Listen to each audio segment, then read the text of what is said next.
Hello everyone and welcome back to your weekly cup of English. I hope you're all doing well and ready to learn something exciting today.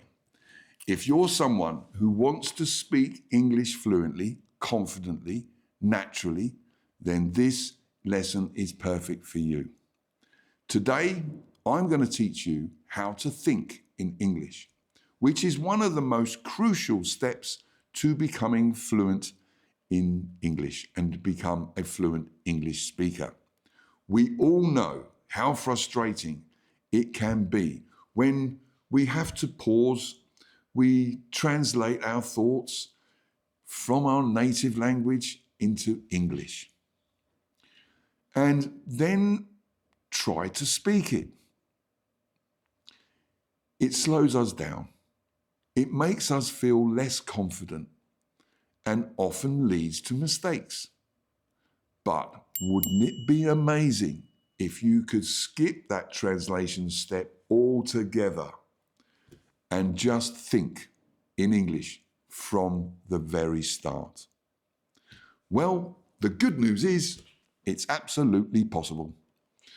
By following 4 simple steps, you can train your brain to think directly in English. Trust me, this approach will make a huge difference in how you speak. Before we get started, don't forget, subscribe to your daily cup of English if you haven't already. And by subscribing, you'll stay updated with all my lessons that are designed to help you on your journey to fluency. Now, let's dive into today's lesson, how to think in English. Stage 1, think in verbs, the power of action verbs. The first step of thinking in English is to focus on verbs, which are the action words in a sentence. Verbs describe what's happening around you and their perfect starting point because action is everywhere. It's everywhere. Let's take an example. Imagine you're walking through Regent's Park, London. You look around and you see people doing all sorts of activities. What are they doing? Some people are jogging, others are chatting.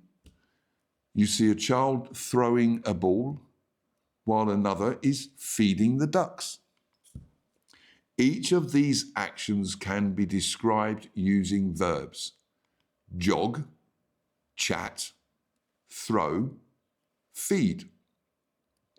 By observing the actions around you, you can start mentally describing them in English. This is a process that works anywhere.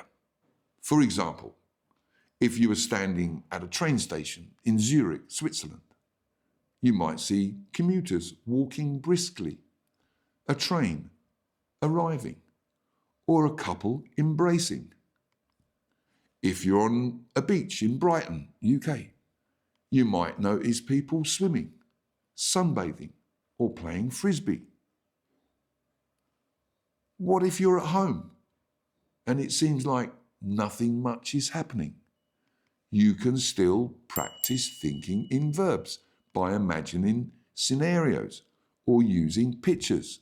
For example, look at a photo of a bustling street market. What actions do you see? Maybe people are buying fruit, haggling with vendors, or sipping tea at a stall.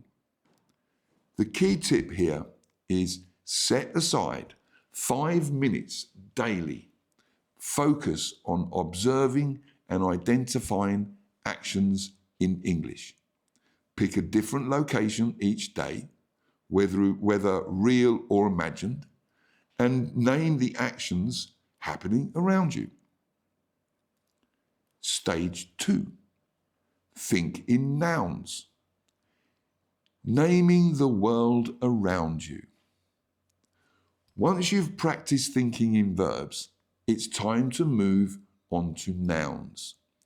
The words that name people, places, and things. Everything around you has a name, and identifying these in English will bring you closer to fluency. For example, let's imagine you're at Edinburgh Castle in Scotland. As you look around, you might see walls, tourists, flags, cannons, and a courtyard. If you're exploring a market in Istanbul, Turkey, you might notice spices, lanterns, fabrics, carpets. Each of these is a noun that names something specific in your environment. Even when you're indoors, you can practice. Look around your kitchen. For example, you might see a fridge, a microwave, a kettle, a sink, or check your handbag or your backpack. What's inside?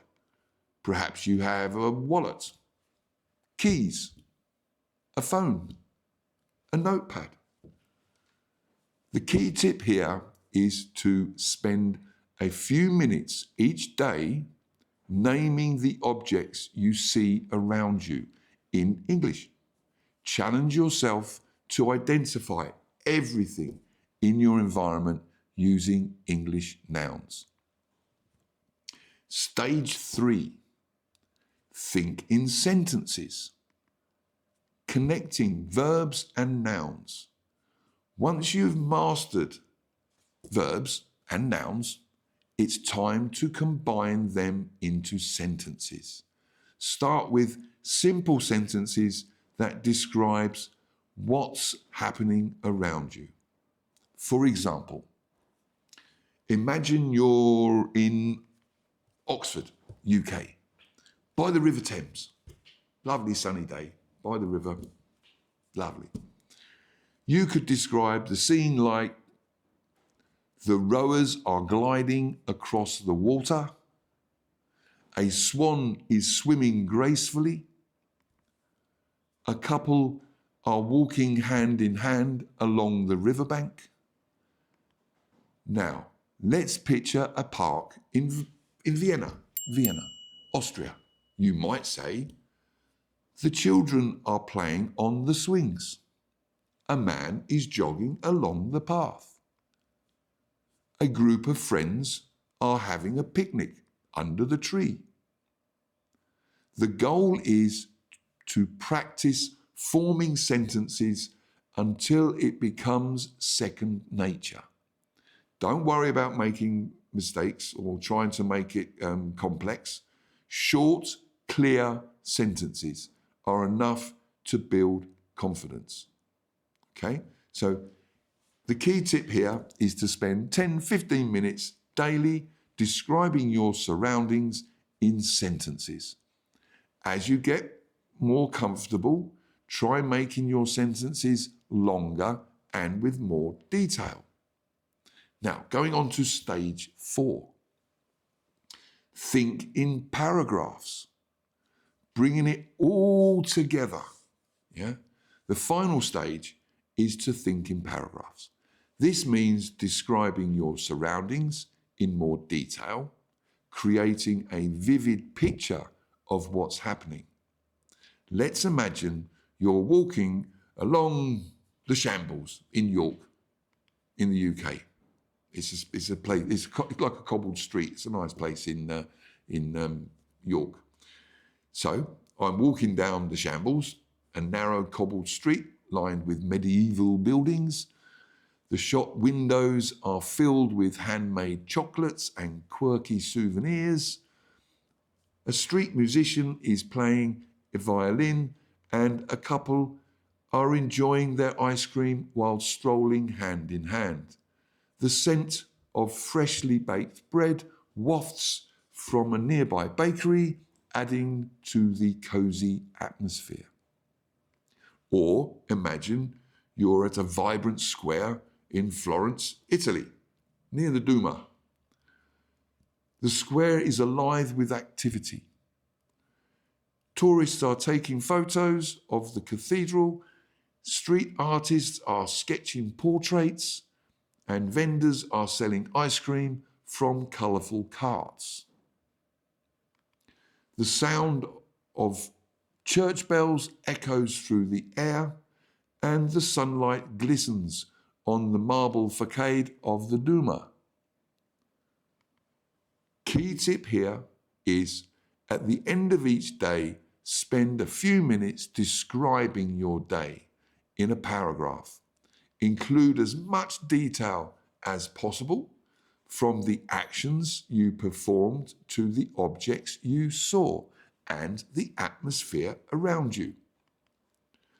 Putting it all together by practicing these 4 stages, verbs, nouns, sentences, and paragraphs, you'll train your brain to think directly in English.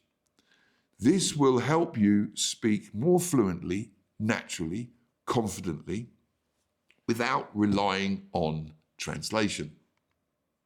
Remember, the key to success is consistency. Practice every day, even if it's just for a few minutes. And over time, you will notice a big difference in how easily English comes to you. And thank you for joining me today with your daily cup of English. And don't forget to like this video, subscribe to the channel, and hit that notification bell. It's here somewhere. And keep practicing. Practice makes perfect. So stay curious, and I will see you in the next video. Bye for now.